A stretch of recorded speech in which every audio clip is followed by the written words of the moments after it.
Hi everyone, we are on to the last day of Skellig. We're on to chapter 45. That Saturday, the builders came to sort the garage out. There were three of them, an old man and a cat, Mr. Bately, and his two sons, Nick and Gus. They thumped the walls and watched them sway and tremble. They heard the roof creaking and sagging. They scratched the bricks and watched them flake easily away. They yanked Dad's planks off and peered inside. Mr. Bately took his cap off and scratched his bald head. "Wouldn't get me in there for danger money," he said. He pondered. He shrugged and twisted his mouth and looked at Dad. "Know what I'm going to say to you, don't you?" he said. "Suppose so," said Dad. "Now else for it. Knock it down and start again." Dad looked at me. "What do you think?" he said. "Don't know," I said. "Easy choice," said Mr. Bately. "Knock it down or sit and watch it fall down." Dad laughed. "Go on then," he said. "Get the stuff out from inside and knock it down." They put steel props up to keep the roof from falling in while they worked inside. They brought the junk out and laid it around Ernie's toilet in the wilderness. All the ancient chests of drawers, the broken wash basins, the bags of cement, the broken doors, the tattered deck chairs, rotted carpets, the ropes, the pipes, the newspapers and magazines, the coils of cable, the bags of nails. Dad and I went through it all as they brought it out. We kept saying, "This'll come in useful," then saying, "No, it won't. It's just a heap of junk." A truck came and left a huge steel skip in the back lane. We chucked in everything.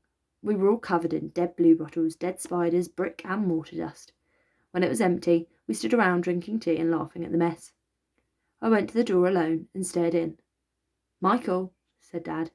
"Yes," I said. "I know, I won't go in." He told the builders about how desperate I'd been to get in there after we moved in. "Just like these two used to be," said Mr. Bately. "Show 'em something dark and dangerous, and it was the devil's own work to keep 'em out." I kept on staring. Just rubble and dust and broken pottery, and in the far corner a couple of takeaway trays, some brown ale bottles, and a scattered handful of feathers and pellets. I sighed and whispered, "Goodbye, Skellig." Then the builders and Dad were at my back. "See," said Mr. Bately, pointing past me. "Looks like you've had a dosser spending a night or two in there. Lucky the whole lot didn't come down on his head." Then we finished the tea. Mr. Bately rubbed his hands. "Right then, lads," he said. "Time for a bit of knocky down." I only took an hour or two. We stood in the kitchen and watched them work with crowbars and sledgehammers and saws. We bit our lips and shook our heads each time a bit of roof or a bit of wall fell with a massive thump. Soon the garage was a great pile of bricks and timber and dust. "At least we'll have a nice long garden for the baby to play in," I said. He nodded and started talking about the lawn he'd lay and the pond he'd dig and the shrubs he'd plant for the birds to build them nests in. "Ha!" he said. "A little paradise for all of us." When it was over, Gus and Nick stood proud and happy with their hands on their hips. Mr. Bately, white as death with dust, gave us the thumbs up and we went out with more tea. "Lovely that was," he said. "Aye," said Gus. "You can't beat a bit of knocky downy." Chapter 46. She came home on a Sunday, a beautiful, bright, warm day. It was really spring at last. Dad went off in the car and I stayed behind to finish cleaning the kitchen up. I wrapped last night's takeaway tins in newspaper and threw them in the bin. I put the kettle on for Mum. I got a can of beer and a glass ready for Dad. I went upstairs and slipped the baby's feather under her mattress. I smiled, because I knew she'd have the best of dreams. I waited, looking out into the empty space left by Mr. Bately and his sons. Even the cracked concrete floor was gone now. There was a wooden fence instead of the back wall. I imagined the garden, filled it with all the shrubs and flowers and the grass that would soon be growing where the wilderness had been. I trembled when I heard the car. I couldn't move. Then I took deep breaths and thought of Skellig and went to open the front door. Dad had the baby in his arms. Mum stood there beaming. "Welcome home, Mum," I whispered, using the words I'd practiced. She smiled at how nervous I was. She took my hand and led me back into the house, into the kitchen. She sat me on a chair and put the baby in my arms. "Look how beautiful your sister is," she said. "Look how strong she is." I lifted the baby higher.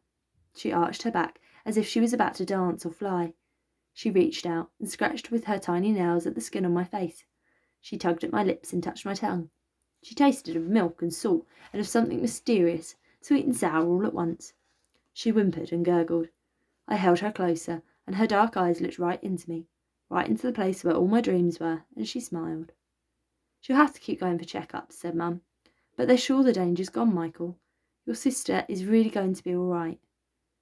We laid the baby on the table and sat around her. We didn't know what to say. Mum drank her tea. Dad let me have swigs of his beer. We just sat there, looking at each other and touching each other, and we laughed, and we cried and cried. Soon there was a gentle knock at the door. I went and found Mina standing there. She was shy and quiet, like I'd never seen her before. She started to say something, but it was a mumble, and she ended up just looking into my eyes. Come and see, I said. I took her hand and led her into the kitchen. She said good evening politely to my parents. She said she hoped they didn't mind. Dad shifted aside to let her in beside the table. She looked down at the baby. She's beautiful, she gasped. She's extraordinary. And she looked around and laughed with us all. She was really shy again when she said, I brought you a present. I hope you don't mind. She unrolled a picture of Skellig, with his wings rising from his back and a tender smile on his white face. Mum caught her breath. She stared at me, and she stared at Mina. For a moment, I thought she was going to ask us something. Then she simply smiled at both of us. Just something I made up, said Mina. I thought the baby might like it on her wall. It's really lovely, Mina, Mum said, and she took it gently from Mina's hands. Thank you, said Mina, and she stood there awkwardly. I'll leave you now. I led her back to the door. We smiled at each other. See you tomorrow, Mina. See you tomorrow, Michael. I watched her walk away in the light. From across the street, Whisper came to join her. When Mina stooped down to stroke the cat, I was sure I saw for a second the ghostly image of her wings. Back in the kitchen, they were talking again about giving the baby a proper name. Persephone, I said. Not that mouthful again, said Joy. We thought a little longer, and in the end, we simply called her Joy. Oh, isn't that nice? So the baby was all right. Skellig had fixed her, maybe. Who knows? Right, okay, that is the end of Skellig. So I hope you enjoyed that one. Now, I have another book. I will leave you guys to decide whether you want it or not. I'll put a little blog up on Purple Mash so you can tell me whether you want another book. You can comment in this, you can send me an email, you can put something in the chat room. There's loads of ways to tell me, but I will show you the book. Let me just run and grab it because I forgot. So, our new book is called The Umbrella Mouse, and it's about World War II, or it's set in World War II. So it will link into what you're going to be learning in Year 6. So if that's something that interests you, you might like this. I will read you the blurb. 1944, and London is under attack. The umbrella shop that young mouse Pip Hamway has called home all her life is destroyed by a bomb, forcing her to begin a perilous quest to find a new home. But the only way to get there is by joining Noah's Ark, a secret gang of animals fighting with the resistance in France, operating beneath the feet of human soldiers. Danger is everywhere, and as the enemy closes in, Pip must risk everything to save her new friends. So tell me what you think. If you would like that as YouTube videos next, let me know. If not, that's fine too. Okay, either way, I won't start till next week anyway, so we'll leave it midweek for now. So you've got some time to let me know. Okay, so have a lovely rest of the week. Enjoy your weekend, and I will see you one way or another next week in one sort of video. So have a lovely weekend, and I'll see you then. Bye.